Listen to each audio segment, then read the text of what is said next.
올해 북극권의 이상 고온으로 인해서 세계적 기상 진환이 발생했죠. 북극권 지역이 평년보다 5도에서 높게는 10도 이렇게 높은 고온 현상이 발생하면서 북극권의 시베리아 지역 대형 산불이 최악으로 꼽을 수 있겠죠.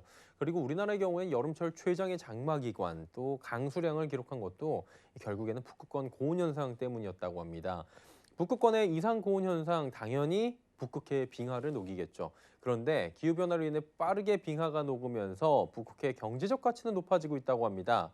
자, 오늘은 북극해의 가치에 대해서 그래서 좀 알아보도록 할 텐데요. 반기성 K웨더센터장과 함께하도록 하겠습니다. 어서 오세요. 네, 안녕하세요.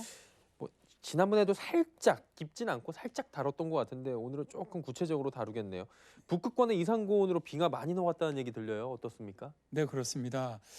정말 굉장히 심각하다고 저는 예. 보는데 앞으로 한 15년 정도 후에는 북극의 빙하가 다 녹아버립니다. 이게 이제 영국의 남극자연환경연구소가 2020년 8월 과학저널 네이처 기후변화에 게재한 논문 내용인데요. 연구팀은 영국 기상청 헤들리 센터의 기후 모델로서 마지막 간빙기의 북극해 얼음 상태에 비교해 보니까 강한 봄볕이 해빙 위에 융해 연못을 많이 만들어서 해빙을 녹이는데 중요한 작용을 하는 것을 밝혀내었는데요.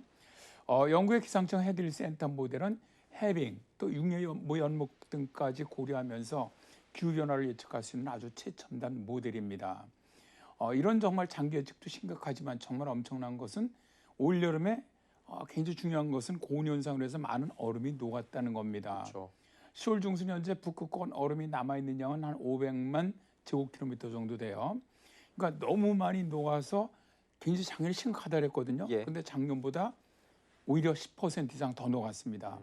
이런 현상 역사상 처음 일어나는 현상으로 정말 지구에 무서운 일이 일어나겠고 앞으로 더 많은 무서운 일이 생기겠구나 하는 생각이 듭니다. 무섭네요. 얘기만 들어도.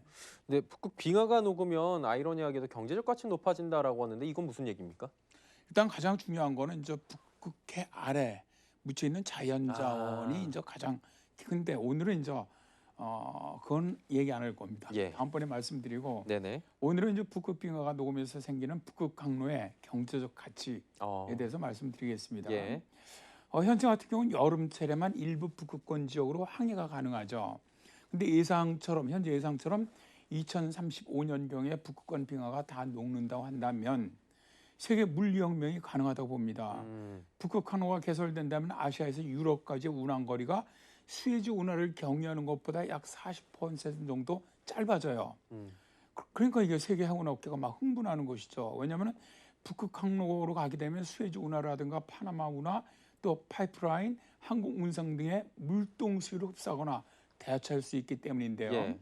이래 운송 용량과 운송 원가 등을 기준으로 했을 때 중국의 횡단 철도라든가 또 시베리아 철도 등 철로를 통한 육상 운송과도 경쟁이 가능할 정도로 물류 비용이 아주 대폭 절감되는 아주 황금 노선이 되는 것이죠. 결국에는 이렇게 되면 또 그 항로를 잡기 위한 주도권 잡기 위한 경쟁은 굉장히 치열해질 것 같아요. 그래서 이제 이 선진국들 간은 북극 전쟁이 벌어진다 뭐 이런 얘기가 있거든요. 예. 근데 저는 틀린 말은 아니라고 봅니다. 경제적 가치가 이제 너무도 큰 북극 항로를 누가 주도권을 지니냐에 따라서 장래 세계 경제 주도권이 넘어갈 가능성이 높기 때문이죠. 예. 그러다 보니까 제3차 세계대전은 핵전쟁이 아니라 북극의 영해 다툼에서 시작된다는 예측도 여기서 나왔습니다. 현재 이 북극의 해로를 갖다 확보하려는 각국의 치란 쟁탈전이 벌어지기 시작했는데요. 이미 북극에 우리나라 영토야 하고 국기를 꽂은 러시아도 있고요. 북극의 자원에 대한 주도권을 선언한 노르웨이도 있고요. 또 자국의 소유권을 주장하고 있는 캐나다, 덴마크, 또 여기에 미국은 캐나다와 공동전선을 펴면서 주도권을 잡기 위해서 아주 노력을 하고 있습니다. 그런데 굉장히 특이한 게 뭐냐면요. 예. 전 세계 에너지 영토를 가장 많이 확보한 중국도 북극에다가 엄청난 지금 투자를 하고 있다는 겁니다. 그러니까 보면 러시아 지금 북극에 접해 있고요. 캐나다 접해 있고 노르웨이 접해 있고 덴마크 그렇고 미국도 알래스카 있고. 그 영토 갖고 있으니까 땅 갖고 있으니까 당연한데 중국은 여기 사실 왜 끼나라고 궁금하신 분들도 계실 것 같은데요. 그렇죠. 그러니 이게 조금 이상하긴 하잖아요. 예. 근데 올해 9월에 이제 홍콩대 그 미아 베넷 교수팀이 음. 이끄는 연구팀이요. 해양 네. 관련 저널인 해양 정책에서 북극을 관통하는 항로에 관한 가치를 발표를 했습니다. 중국 연구팀 우리가 아는 한 중국은 세계의 북극 항로의 모두에 대해서 공식적으로 탐험대를 보유하고 있는 유일한 나라다. 예. 그리고 자신들을 갖다 북극권 근접 국가다라고 지칭을 하면서 적극적으로 북극 진출을 꾀하고 있는 것이죠. 중국 같은 경우는 지금 2018년부터 시진핑 국가주석의 1대1로 구상과 연계해서 북극권의 해상 교통로를 북극의 실크로드로 개척하겠다는 전략을 지금 추진하고 있습니다. 예.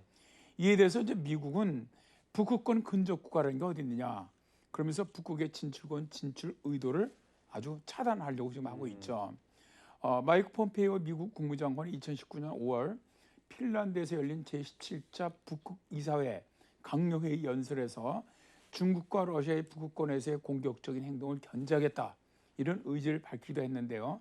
참고로 북극에 관한 중요한 결정을 하는 북극 이사회 국가들은요, 말씀하신 것처럼 미국, 러시아, 캐나다, 핀란드, 노르웨이, 덴마크, 아이슬란드, 스웨덴, 그러니까 다 북극권 쪽에 땅을 갖고 있는 나라들이죠. 네. 8개 나라입니다.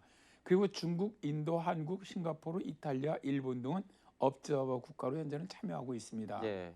근데 이제 한 가지요. 북극권 항로가 개통된다면 우리나라 부산은 아시아 허브 기지로 아주 매우 유망해집니다. 따라서 이에 대한 좀 장기적인 대책 좀 있어야 할 것으로 봅니다. 북극이 아시아의 허브가 된다면 정말 새로운 또 도약을 할 수 있는, 국가적으로도 그런 기회가 될 것 같아요. 어쨌거나 이게 다 배가 지나다니려면 이쪽에 안타깝지만 얼음은 녹아야 되는 거잖아요. 그 부분은 차치하고 오늘 얘기하고 있는 거니까요. 어느 정도 시점이면은 개통이 예상되기에 각국이 이렇게 치열합니까? 지금 물밑 작전이? 일단 지금까지 북극 횡단 여름철에는 빙하가 녹아요. 요새는 지구온난화를 해서 잠깐 그 여름철 한 달 동안 뭐 전 지역이 녹는 건 아닌데 이제 배가 그래도 다닐 수 있을 정도로 녹습니다. 아주 잠깐 동안 세빙선을 이용해야만 가능한 정도인데, 하지만 지금 기후 변화로 굉장히 빠른 속도로 빙하가 녹아내리고 있지 않습니까?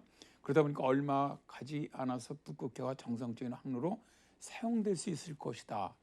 앞에 처음에 우리 예상했던 거 15년 후 2035년이면 가능하다. 네네. 이런 전망도 있었는데, 자, 기온 상승에 따른 북극 해빙 면적의 감소 속도가 지금 굉장히 가파릅니다. 특히 1980년부터 2007년까지 여름철 북극의 해빙은 거의 40%가 줄어들었고요. 해빙의 두께 역시 아주 매우 얇아진 상태입니다. 따라서 북극 바다를 가로지르는 선박 여행도 지금부터 5년에서 10년 안에 가능해질 것으로 예측하는 기후학자들도 있습니다. 즉, 현재의 기후 변화로 본다면 이산화탄소 배출이 아주 극적으로 줄어든다고 가정한다고 하더라도 일정 기간 동안의 지구온난화는 결코 멈출 수 없다고 보는 것이죠. 예. 자, 오늘은 북극해의 가치에 대해서 이야기 나눠봤고요. K웨더의 반기성 센터장과 함께했습니다. 고맙습니다. 네, 감사합니다.